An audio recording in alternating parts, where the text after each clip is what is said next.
buongiorno.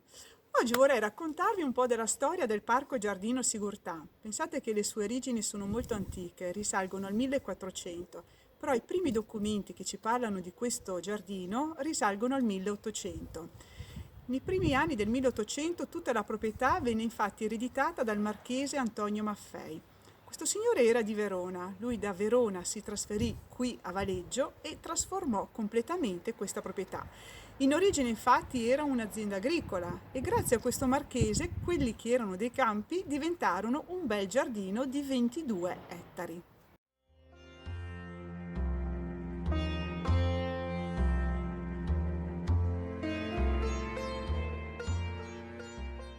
Il marchese Antonio Maffei era parente del poeta Ippolito Pindemonte e grazie a lui abbiamo delle notizie di questo giardino. Ippolito Pindemonte veniva spesso a trovare il marchese nella tenuta di Valeggio e scrisse parecchie lettere indirizzate alla madre, dove cita questo giardino. E non solo, Ippolito Pindemonte era anche un intenditore di giardini e cita questo parco giardino in una dissertazione, descrivendolo come uno dei pochi giardini paesaggistici all'inglesi presenti nel veronese.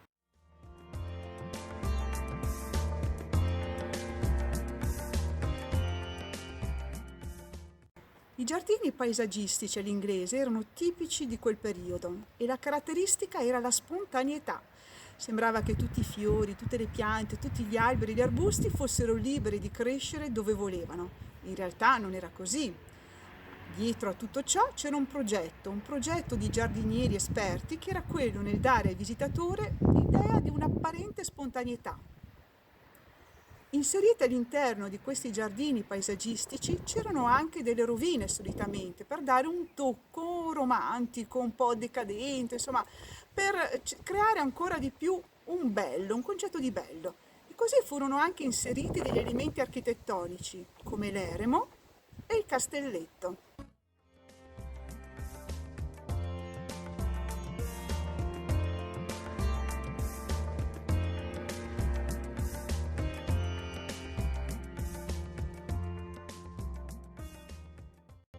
Quando nel 1836 morì il marchese Antonio Maffei, tutta la proprietà passò alla figlia, la contessa Anna Maffei in Nuvoloni.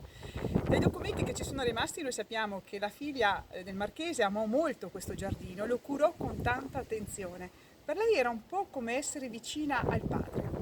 Quando anche lei venne a mancare, cominciò lentamente il degrado, l'abbandono del giardino, finché nel 1941 tutta la proprietà venne comprata dal dottor Giuseppe Carlo Sigurtà.